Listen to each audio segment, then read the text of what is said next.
Sorabh, thank you so much. Thank you so much to you for supporting our comedy show yesterday. No, it was fantastic. I haven't laughed this much in a long time. Thanks so much. Yeah, all the 3,500 people that came yesterday would agree with you. These are the numbers that nobody will dispute. Yeah, it was a good turnout. It was a great turnout. I would say a phenomenal turnout. 3,500 people paying 4,000 dirhams each. Ridiculous. I mean, everyone made money, so I'm happy. Everyone. I made I bought this hat. This is like laced with gold inside. Well, Sorabh, for the very few that don't know who you are India's top. Which is pretty much everyone. Like most people tuning in are like, who is this? Who is this guy who's standing for elections in Nepal?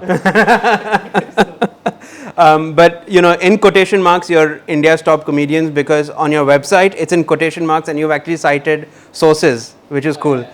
So this is from India's Times top of comedians. One of India's top comedians, as mentioned by Times of India, and closer to home, Khalij Times as well. Yeah, Khalij Times mentioned it. That's super cool.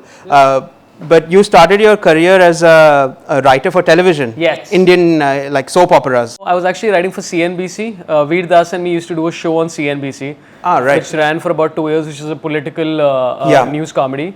And then I wrote for Star World. I wrote one of the Filmfare Awards. I mean, I was one of the writers on the Filmfare Awards. And a bunch of awards. And I wrote for kids channel Pogo. So the story with me writing a script for a Saas Bahu show. Well, I really needed money, right? And that was like those guys. I remember I had gone to see one of those seminars, right? Where writing seminars, which is literally like any kind of seminar where people are just talking shit. Right? Yeah. It's like pretending they understand what they know. Yeah. And there was this guy who wrote for these Saas Bahu shows and he was wearing a suit and like he was wearing these gold-studded earrings and all of us were writers back then in 2008 and we couldn't afford any of this. So he was a writer that used to write those over melodramatic Indian soap operas. He was writing like 3 of them simultaneously and they are weekly shows. So he was literally writing 48 episodes of some ridiculous amount in a month. And I was like, that explains so much that there's just one dude doing that. So I was like, even I should try this, yeah? I have some vague amount of talent. So I wrote a script and I just literally put absolute garbage inside it and they accepted it. Was there any feedback to that first draft? They loved my draft and they said, hey, we wanted to hire you for I think a month or whatever. And then I just thought about it, I'm like, I can't do this. Oh really? But the money was good. Back then, this was only in 2008, this was like 2004 or something maybe. I just started out as a writer back then. And I was like, it's a lot of money, but I can't, like there's a limit to how much I can sell my soul. But when you started out, was the plan to go into stand-up comedy? Because that industry didn't really exist at the time, right? Yeah, I mean, I started out in 2008 with Veer Das. As I said, Veer and me were working on a show. I mean, it was his show. I was just there. I was just a guy saying, Veer, what about this joke? And he's like, no. And I'm like, I agree. Because I literally didn't know how to write comedy. I still don't, but back then I accepted it. No, that's unfair. So we were working on the show together and it was fun. And Veer was doing stand-up at the time. I think he was one of only like 4 or 5 comedians in India back then. And he's like, hey, do you want to come open for me in a show in Delhi? And I was like, sure, man. I'm a funny guy. I know how to do stand-up comedy, even though I had no idea how to do stand-up. And so I started with Veer, and credit to him is that he backed me. First 11 shows I did, was horrific. Because usually as a comedian, what happens is that you get to do open mics. Open mics is where you go and test out your material. Yeah. So you do about a show for about 30 people, out of which for the first 4 or 5 shows, it's just your friends going like, you are the best. Dave Chappelle has died listening to your comedy. I performed immediately in front of 350 people in Delhi who had no idea who I was. Oh, so you hadn't done open mics before? Never in my life. And I just was horrible. Horrible in terms of the audience wasn't responding? No, the audience was great. The audience was in fact like really enthusiastic and very supportive. I was just bad. Like I was supposed to do 11 minutes and I got done in 4. Which sounds like some kind of sensual thing. But so I did that, and then I remember the person who was producing the show was like, I think we should remove this guy, and Veer is like, he's my guy, don't touch him. And I was like, and that's a good thing to learn about. I mean, technically I was Veer's employee when you think about it, and it was nice for him to back me up and go like, let him. So you did that for a couple of years, and then obviously it worked out well, and you had your own show called Pant on Fire. That was your first one. Yeah. Is it Pant on Fire or Pant on Fire? Whatever makes it funny. Yeah. I was, for the first entire 10 year, like 6 years of my career, I was just obsessed with puns about my surname. It was Pant on Fire, then Rant of the Pant, then Traveling Pants, then Traveling Pants 2, which is less imaginative.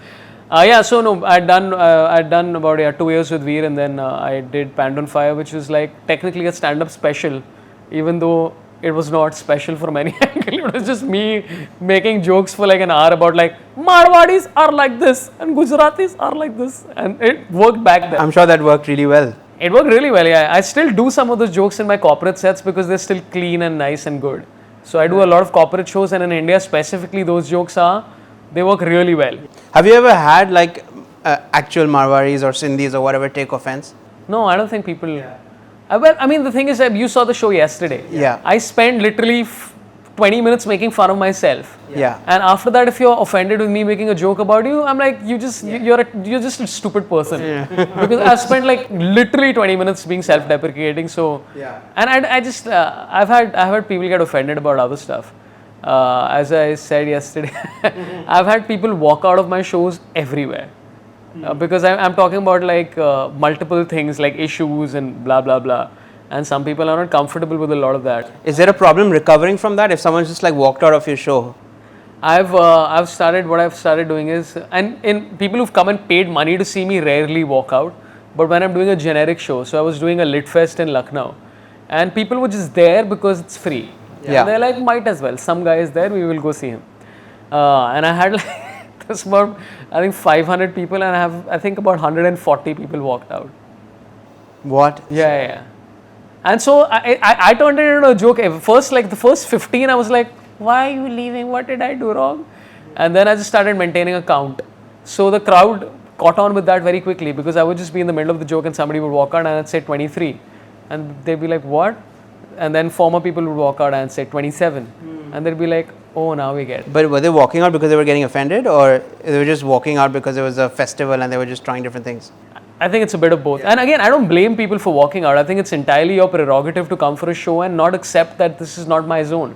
And I find that completely unacceptable form. Does that affect you personally when someone walks out? Well, I did a show in Muscat day before yesterday, and the show was really, really good. And the guys who are organizers are really, this company called Oman is Laughing. Right. And the short form oil, have you noticed? So I did a show, and I started off really, because it's my crowd, right? So usually I tend to like tone it down, but it's my crowd. So I'm just like, let's just get vulgar right from the first ball. Right. Like I'm fully Virender Sehwaging it right from the beginning. And I was like hardcore, like just like, yeah. And then two people walked out who were from Pakistan. Yeah. And I felt really good about that, because I've made Indians and Pakistanis walk out. So I'm like, this is like, I am the solution to world peace.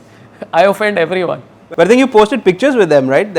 So there was another bunch of Pakistanis. There were like about 12, 13 Pakistanis, and they were like great. Like, and again, I felt bad for those two particular people, because obviously it was too much, and I don't want people who paid money to see me specifically walk out of a show. But talking about posting, Yeah. you know, I've seen, I mean, you're huge obviously on social media, and your YouTube videos I was just seeing, they have millions of views. Right. So how important is that? And is that a conscious strategy to, and what's the role of YouTube in your work? YouTube is essentially marketing. It's purely a marketing thing. Very few people, like, unless you're making, because to shoot stand-up is not a cheap thing. Yeah. It costs money to shoot stand-up. You need like 3 cameras, you need a crew and all that stuff. And you don't really make money off that. Like, literally, like, I think it's like 7,000 rupees per 1 lakh views or something like that. Oh, really? I think that's roughly what it is. So you're not making money of that. But YouTube is, I like the fact that YouTube is currently for me the most democratic social media. I mean, of course, there's like, there's algorithms in place and blah, blah, blah, and you need to figure out how to do them. But it's mainly for marketing. All comedians, all we want is for people to come see us live. That's it. So I like to release videos purely to get bums on seats. You're just literally doing it as for sales. but you're coming up with, so when you're thinking of ideas, and I know you're always coming up with ideas, how does the decision go? Is it that your best content is kept for the stand-up shows, and then the kind of more experimental stuff or the stuff that you're not too sure about goes in the YouTube videos, or how do you make that distinction? It's a challenge. It's never the experimental stuff really, because I think YouTube is watched by so many more people. Yeah. Like an average stand-up video of mine would get about 1 million views. Yeah. And again, that's not a testament to me. It's just the population is that much. You get about 1 million views, and so what happens is that you want it to be tolerable. I've in fact unlisted. Like I've released a lot of stand-up in the last 7-8 years. I've unlisted a lot of it because it was vaguely funny back in 2013, and now it's just cringe-worthy, so you remove it. But again, I mean, to talk about YouTube, I'm probably underselling the impact that YouTube and Facebook has, and Instagram. And WhatsApp, like you were saying, with videos going viral on WhatsApp as well. Yeah, I had a video go viral on WhatsApp. I have had 2 videos go viral on WhatsApp, and both of those videos I didn't put my name in. Yeah. So I was like, damn, I lost and out the on jokes sales. got stolen and killed and completely. You were talking about it in your show last night. Talking about it in my show, I had a joke. I had a joke taken by. So I did a joke, and then Amit Shah did the same joke, and then Devendra Fadnavis did Amit Shah's joke. Yeah. So I got stolen from. Yeah, became a Chinese whispers. Yeah. And they, I mean, to their credit, they performed it well. But yeah, so with YouTube, what tends to happen, and with Facebook, what happened is like I did a series called Sorabh Reviews Anything, and the first 14 episodes, which is just me reviewing multiple things like Thugs of Hindustan and Indian television and Big Boss and all these standard things, as well as sledging in the India-Australia series and that kind of stuff. So that was backed by a brand called William Lawson's, and so that was William Lawsuits? William Lawson's, which is a Scotch whiskey brand. Right. And so that was actually like what's happening as comedians now is that you're realizing that it's not only about the live show, it's also about your overall online presence. So you get a lot of brands popping in and saying that, hey, will you talk about my brand on Instagram or blah blah blah. And again, it needs to align with your objectives as well as a person. Sometimes I've said no quite a few times. But do you see that becoming, or is that a credible kind of revenue stream for you? In 2017, I was making about 80% of my income was live shows and 20% was online branding and all that kind of stuff. In 2018, it went to 60 and 40. Okay. And now in 2019, it's about 70-30 or something like that. Oh, so it's gone back in the other direction now. Yeah, because also technically when you do a special on Amazon Prime or Netflix or YouTube Premium or whatever, you get paid for it. And that's technically not somebody paying you for a live show, even though they're recording a live show. So it's kind of interesting where you need to have all your bases covered to a large extent. And something which started off as a marketing thing has now become a legitimate earning resource. So I'd love to talk to you about your Amazon special. So you've already had 2 out. Technically, I've had 2.16. 2.116, right? I did 2 specials, which was My Dad Thinks He's Funny and Make India Great Again. And then we also did a special called EIC Outrage, which is East India Comedy Outrage, which was 7 comedians on the same show. So 2.16. Right. So you were 0.16 in that, and you have more coming out, as you mentioned. We are pitching to it. We're still trying to figure out where or how. So we're pitching, and it's which is why I'm doing this tour Born on Mars right now. So yesterday the show, I think I did probably 20 minutes, and I will come back to Dubai doing another show of Born on Mars, and we're planning to do it pretty much everywhere. So we've lined up. We've done Muscat, Dubai. We'll do Malaysia, Singapore. We'll do a UK tour in 2020. So you're saying this is the content you're testing for your special? Yes. Okay. Yeah. And the intention of it is that it's a show about being an Indian person with a global POV. So I'm talking about Indian customs and like for example, I'm talking about being a Manglik. And that's something which most people would not know what that even means. And if you want to know what that means, you have to come for my show. So I talk about that, and I've done that show in Bangkok and all that kind of stuff, and I've explained to people who are non-Indians what the premise is, and it's still funny. Yeah. So and I find that very interesting to watch a comedian explain to me something about their lives, and I think India as a country is so fascinating. So I talk about that in that particular special, and it's being honed with OTT release in mind. So do you think these OTT channels like Amazon and Netflix are going to be your key avenue going forward, or is it still going to be the shows that you're most excited about? I mean, again, as I said, everything essentially comes down to people coming to see your live shows, because as a comedian, nothing is. I mean, just conceptually, the very idea of I mean, okay, I'm not trying to be patronizing, but like if you're doing a talk in your office, right? And again, the words I'm about to say right now will prove to you that I've never had a corporate job. Yeah. Go ahead. So when you're making this is going to be edited, by the way. when you're making PPT presentation and the people are riveted or excited and it impacts them in some way, right? And you amplify that by like a few hundred, and every night you're essentially performing for anything between, like, depending on if you're doing an open mic or a big show, you're performing for anything between 30 to like 1,500 people. And it's like instant validation. It's like it's other human beings telling you that, hey, we approve of these jokes and we approve of you as a human being.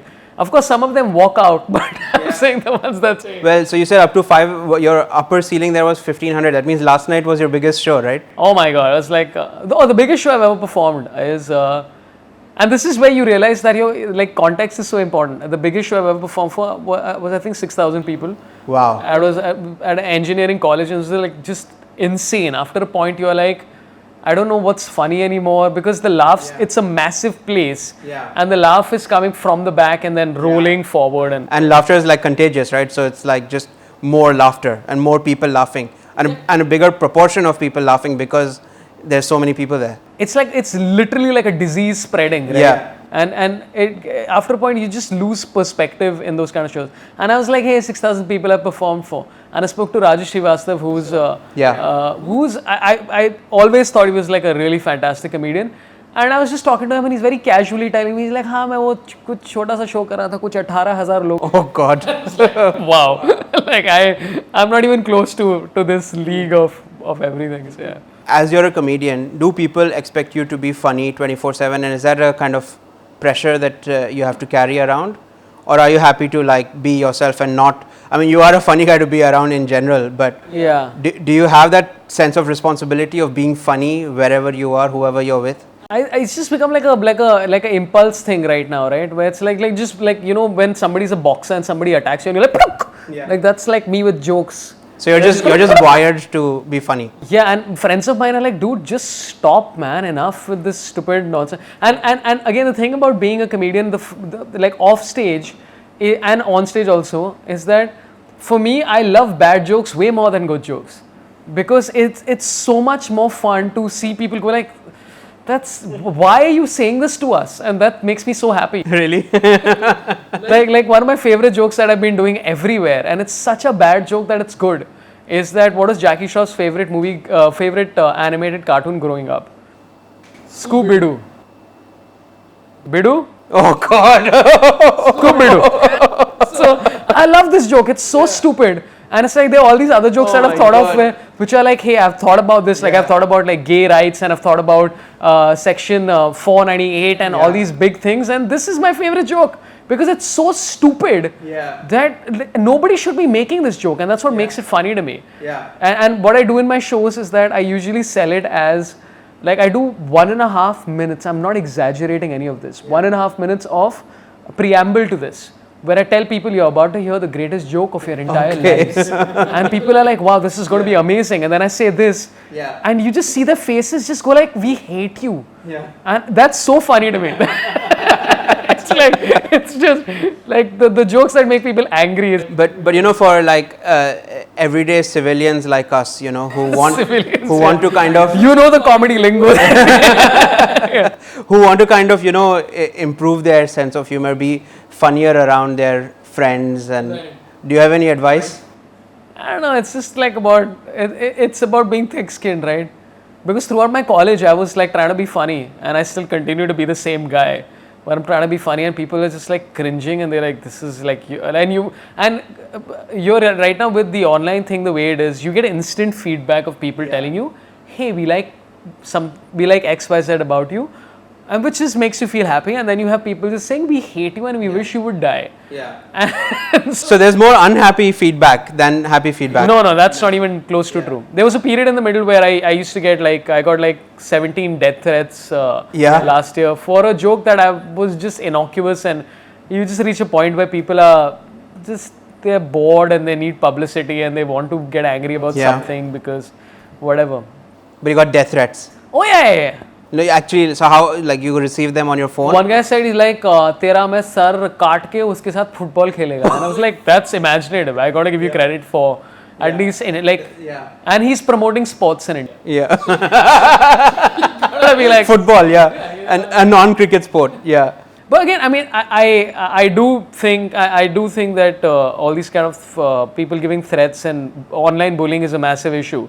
I've grown to have a lot more patience with it than I did earlier, and I realize the key is to not read a lot of these comments, but I still do. But again, the overwhelming is people giving you positive stuff, and I like to focus on that.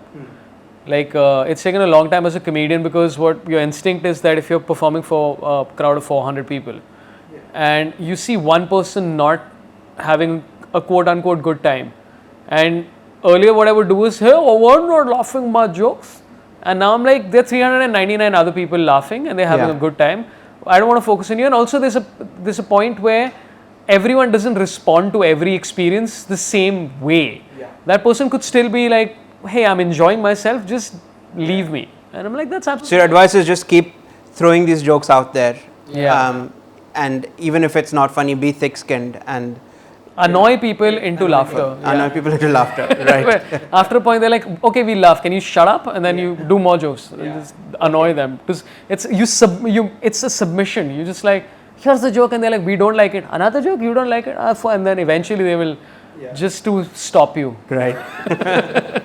I want to quickly talk about, a couple of years ago you set up EIC, East India Comedy. Which became actually a couple of years ago I left East India Comedy. Okay, right. And we started it in 2000. I've completely forgotten. 13 maybe. Right. So and I left it in 2017. So what was the thought process behind establishing this? So back then what was happening was that you had to again, producing videos on the internet is actually, it costs money. And also honestly, the main reason we started East India Comedy was because back then there was very few comedy venues. Very few people knew what stand-up comedy was in India. So you had to literally have a show. And I had about 35-40 minutes of material, and I was like, I need somebody else to fill the remaining 35-40. So Kunal Rao, Sapan Verma, Sahil Shah and me just started this to make sure that we have a show. Right. And this was just free on YouTube? No. Like, so when you're going to Hyderabad, for example, nobody's going to come for your show, live show in Hyderabad if you're doing like 40 minutes. So you had a collective. So we started a collective back then because that would induce people to come. And it kept evolving with every step of the way. First reason was that. Second reason was that, okay, now we want to start making sketches and record stand-up. And we did a show called EIC, EIC versus Bollywood, which is previously called the Ghanta Awards. We'd make fun of Bollywood. That ran for about 4 years. We did a show called EIC Outrage, which I was quite proud of, where we spoke about issues and trends and news and all that kind of stuff. And all of that required sort of all of us to collaborate. So what was the vision to set up a company that grew over time? Or was it a case of a good bunch of talented comedians coming together to work together? I think it's a bit of both. I mean, we got everyone on board. So it was it started off with the four of us, and then Angad Singh and Atul Khatri and Azim Banatwala, they joined us. And it was always to try and find people who are almost on roughly the same wavelength as you. And I think we succeeded in doing that. It's like any other kind of job, right? There were a lot of other people who we were thinking of having join us, but I think the key with everyone at East India Comedy is that most of us are nice people. And I that recurring theme of being nice people and whatever is what was kind of important to us, and I think that led to us being able to create a reasonable amount of content. And now the stand-up comedy scene in India is thriving, I would say. And which is one of the reasons why I left. Right. I left in 2017 because I literally wanted to focus on my solo stuff. Right. Because I have 2 kids, so like young children, and to maintain a company and finance these children's lives. It's like, it's after a point I'm like, I can do only one thing. But also now you're comfortable doing much longer shows, because you were saying in Muscat your show was 2 hours ended up being. So is that also a reason? One of the reasons why I left the company is that I realized that I have my own voice as well, and I need to spend some time exploring my own voice. And also, honestly, what immediately happened was that when I left my own company, our own company, I should say, I suddenly started getting more ticket sales. I started getting more people coming out for my shows because they're like, hey, now he's a solo act and all that. And the kind of monies that I was earning also went up.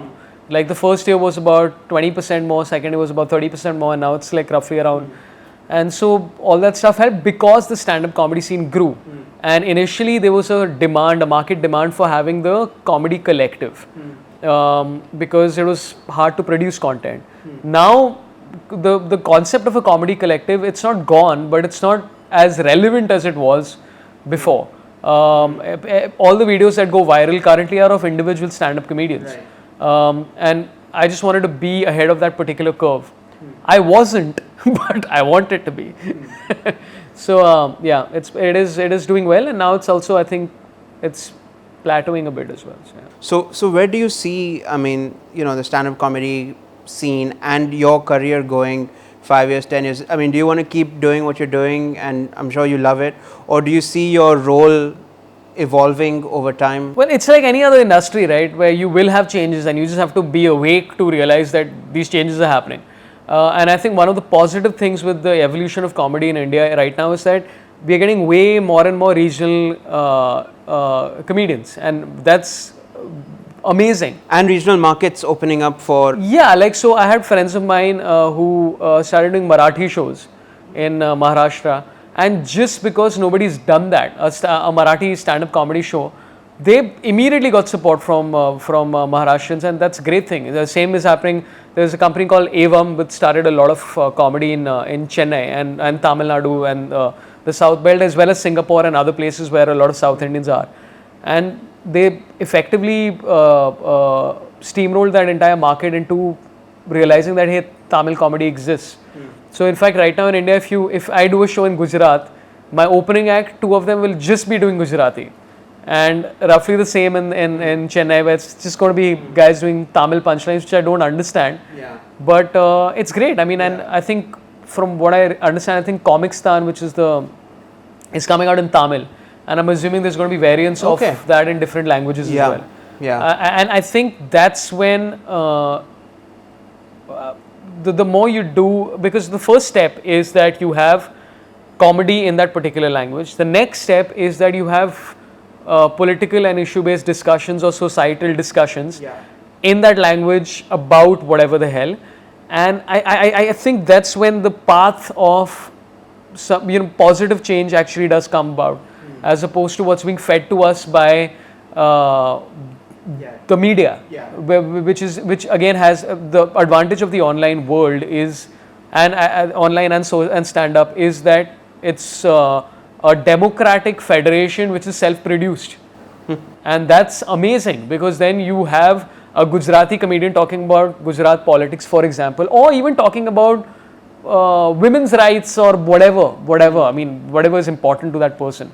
And that I think is a positive change. And so as a writer, do you see yourself, obviously you've written 3 books now that have come out. Thank you for the autographed copy as well. I gave you 1. I haven't given you the other 2 because I don't know where they are. Yeah. So being an author is a very weird thing, and I don't know how. I've written 3 novels and they've been okay received. I mean, and I know that I still believe that one of the stories was great. The 3rd one I quite enjoyed writing.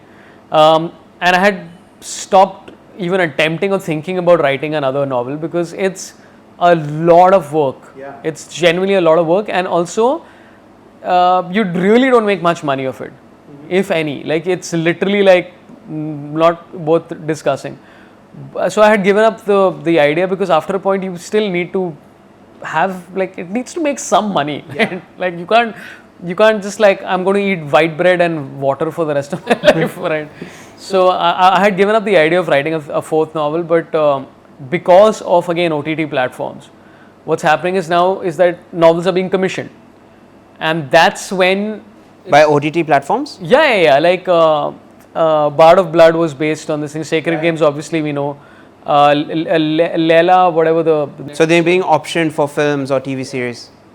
because now everyone's looking for stories, and suddenly that makes being an author far more interesting. I know Amish Tripathi has signed that deal with Karan Johar for some ridiculous amount of money. Again, I'm not going to get that ridiculous amount of money, but the thing is that it's still, I mean, and it's There's a case for it. there's a case for it, and it's, as a creative person, or which I pretend to be, it's not even about the money. It's about having people consume what you're giving out. Yeah. Right? And I've written all three novels for myself. I literally wrote it for myself, and people enjoyed that. It was a completely coincidental thing. So now I'm working on the fourth one, which will take like a year at least. So you take a year typically to write one? Oh no, it takes damn long because I'm also doing stand up on the side. So the first one took me 4.5 years. The second one took me a year because it was like a very linear plot and it was easier to write. That took a year. And the third one I had been working on for like 5.5 years. Wow. But the current one is going to be far more easier, is what I say every time. And then you start writing and you're like, this again. But yeah, the fourth one I'm working on is going to be, I think, darker and way more messed up than the last three. Well, looking forward to that. It's getting very, like I'm writing it and I'm like, I can't be in my house when I'm writing this kind of stuff because I have children. And but it's meant to be funny, right? oh, it's funny, but it's really like, it's getting very weird. And like, which is perfect for an OTT platform. And it's unusual. It's not like stuff that anyone's seen. Like I'm going to have people complain about it for sure, which makes me very happy. Are you allowed to announce the name of it yet? Or No, once I have somebody on board. I wanted to say you heard it here first. I'll come back for whenever I do my next show. Okay. Brought to you by insurancemarket.ae. Correct. When you do Born on Mars with No, I will. I'm going to start pitching it. I've honestly, currently, I'm an ass, okay? I've written not even 2 chapters yet. Okay. And in my head, I'm already like, I'm a genius. Because you've written it in your head, right? I've written it in my head, yeah. And I know where it's going to go, but again, like, as with anything that you make, whether it's like, even if you're making bathroom accessories, right? It's like my vision in my head is that this accessory is going to revolutionize bathrooms, and then it's just a toilet plunger. And you're like, what is the point of this? So yeah, it's in process. I'm excited about it. Sorabh, can't wait for it, and thank you so much for being here today. Thank you for supporting. Thank you for supporting Indian comedy, and I hope you keep doing it. And I hope to come back with Born on Mars to Dubai. InsuranceMarket.ae brings you Born on Mars, one of the most landmark shows in the history of Indian comedy, to Dubai. Insert date below or here, wherever you want. Insert something. I don't know. Nicely done. Well, thank you so much. Much appreciated. Thanks for having me, man. Really Thank you appreciate so it. much. Thanks.